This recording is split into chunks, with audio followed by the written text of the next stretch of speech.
हे तंजहा दक्के भुत्ते निवर्तिते मनसानुसारी सोनितानुसारी अठ्ठमिंजानुसारी। विष का परिणाम 6 प्रकार का होता है। दष्ट, भुक्त, निपतित, मांसानुसारी, शोणितानुसारी, अस्थि मज्जानुसारी। शास्त्रकार ने बताया है विष जहर का परिणाम 6 प्रकार का होता है। कभी कभी किसी रूप में आदमी के शरीर में विष चला जाता है या बाहर से विष शरीर को प्रभावित कर देता है। तो विष का परिणाम 6 प्रकार का बताया गया है। पहला प्रकार है दष्ट। कोई विषैला प्राणी दस ले, काट ले तो शरीर में विष परिणत हो सकता है, विष फैल सकता है, विष जा सकता है। कोई जानवर सांप की जाति का ऐसे कोई प्राणी काट ले, कई बार रात में सोते समय कोई प्राणी काट ले, ऐसे प्राणी के काटने से विष का परिणमन शरीर में हो सकता है। एक तो यह प्रकार है विष के परिणमन होने का, परिणाम का। दूसरा प्रकार बताया भुक्त। विष खाने में आ जाए, मुंह में चला जाए, जान में अनजान में कोई विष मुंह से चला जाए तो विष का प्रभाव, विष का परिणाम शरीर में हो सकता है। कैसे? एक बार एक संत के पास 4 लड़के आए। तो युवा उम्र के साधु थे, लड़के भी किशोर युवा अवस्था के से थे। धार्मिक चर्चा चली। चर्चा में साधु ने रात्रि भोजन के बारे में बताया और कहा कि रात्रि भोजन छोड़ने का प्रयास भी करना चाहिए, रोज न छोड़ सको तो कभी कभी छोड़ दो। ऐसी चर्चा चली। तो चारों में से एक लड़का बोला, वो चारों मित्र थे, कि मुनिश्री आपके उपदेश को सुनकर मेरे मन में संकल्प जागा है कि मैं पानी के सिवाय सूर्यास्त से लेकर सूर्योदय तक कुछ भी न खाऊंगा न पीऊंगा। एक पानी का आगार है, पानी के सिवाय और कुछ नहीं खाऊंगा पीऊंगा।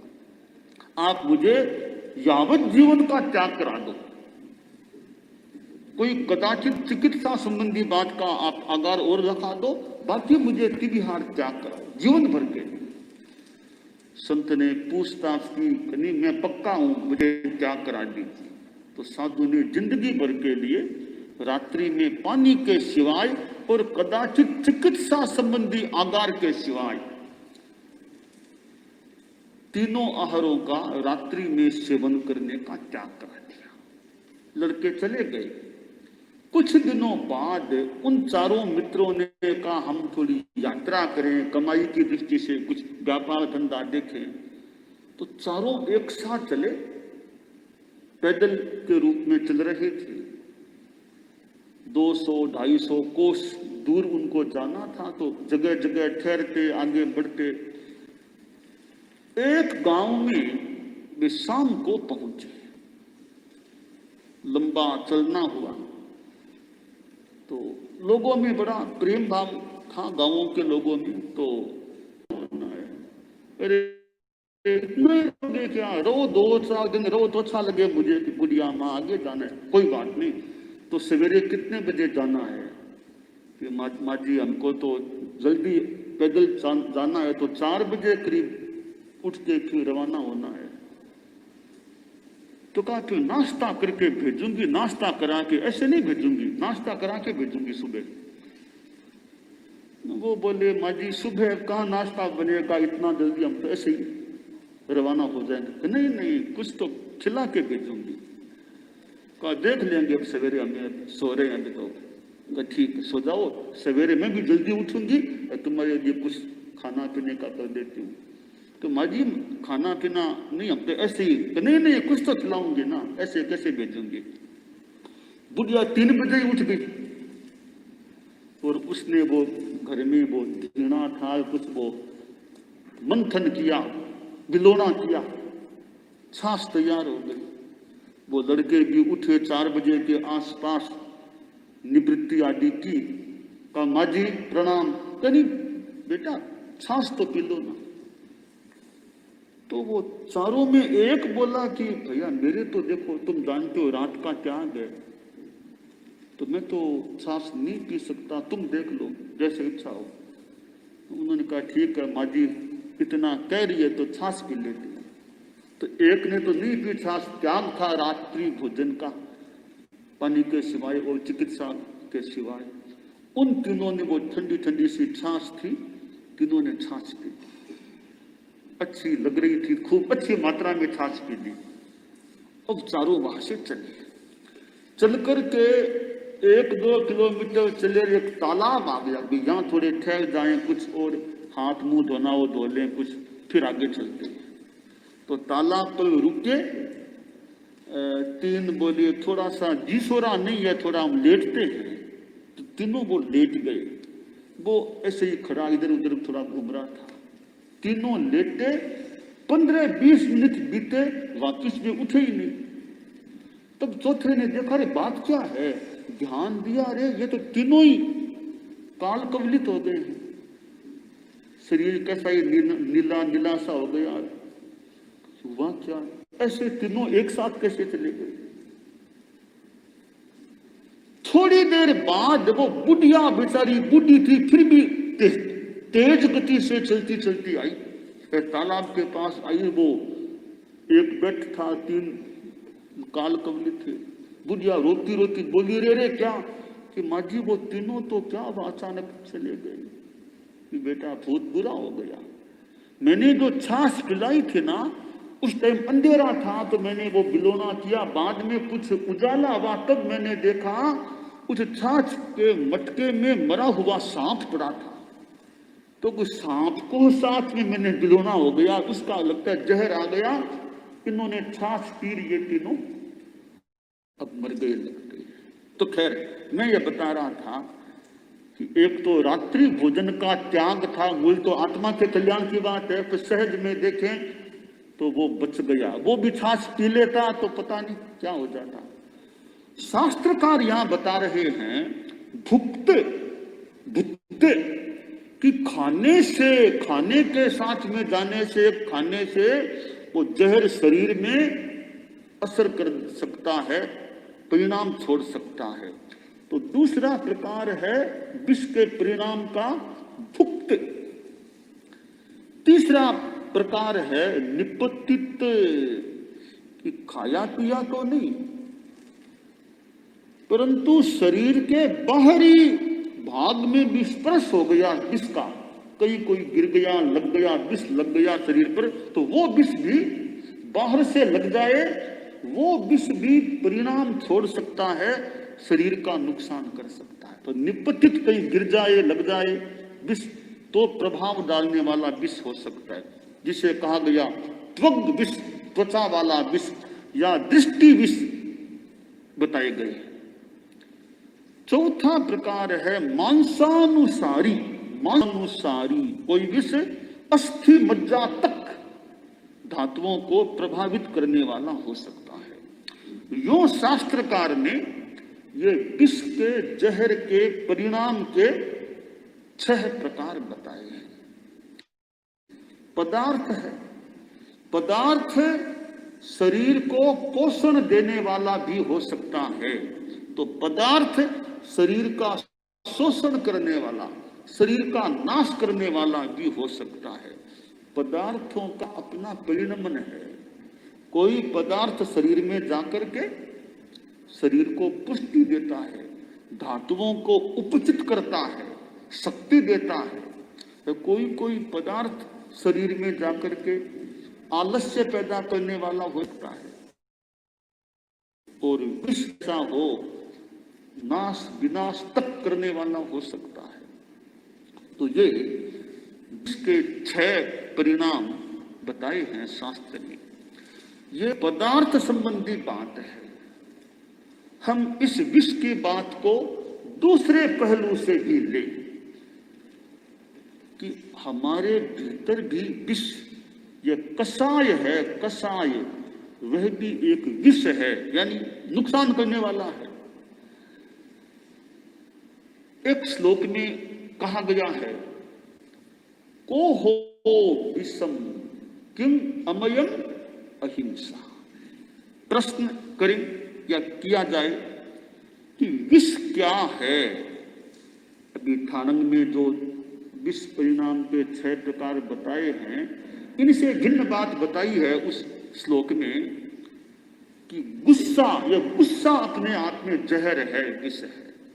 और अमृत क्या है? अहिंसा अपने आप में अमृत है।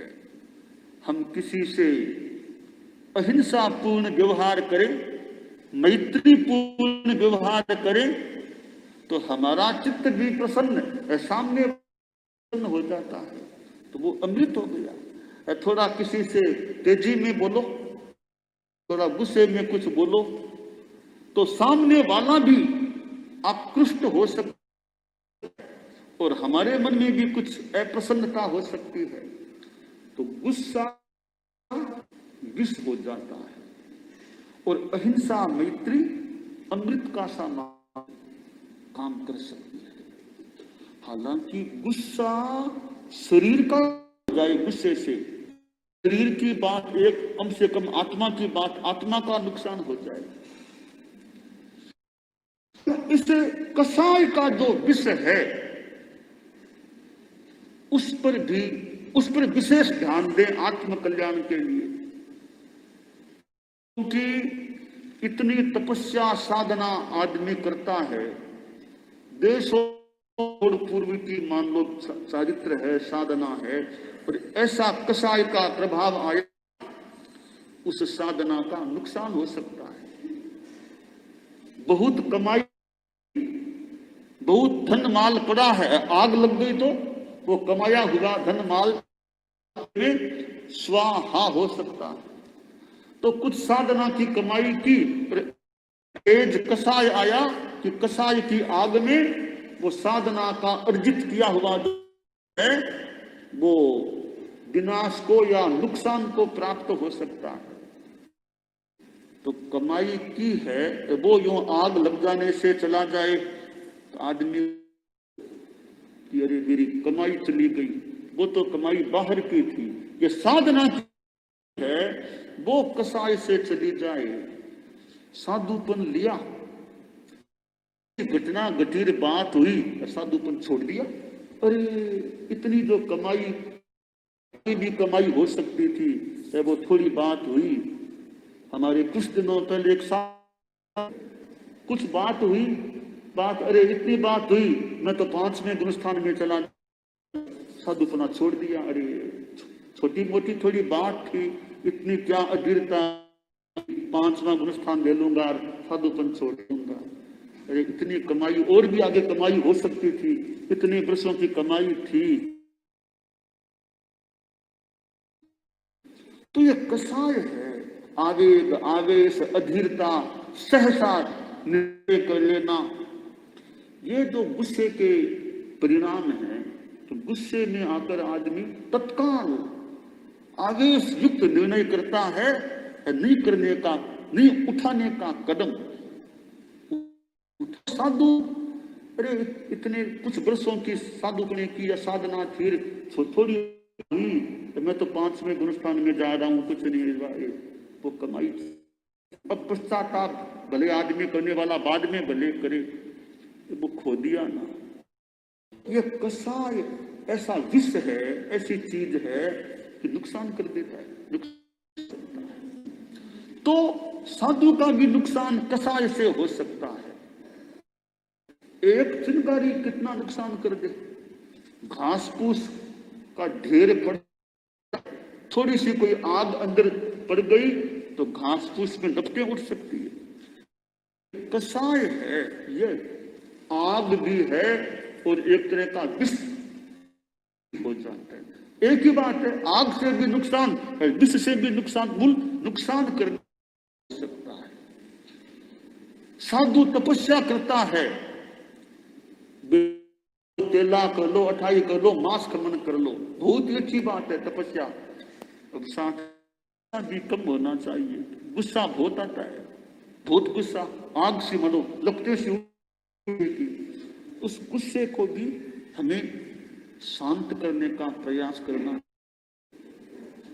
तो शास्त्रकार ने जो विष के 6 प्रकार बताए हैं, पदार्थ के रूप में विष हैं, उनके 6 प्रकार हैं। ये हमारे भीतर के हैं, उनके कितने प्रकार हैं? 4 कसाई तो मान ले, मान है, माया है, लोभ है, ये 4 तो मान ले।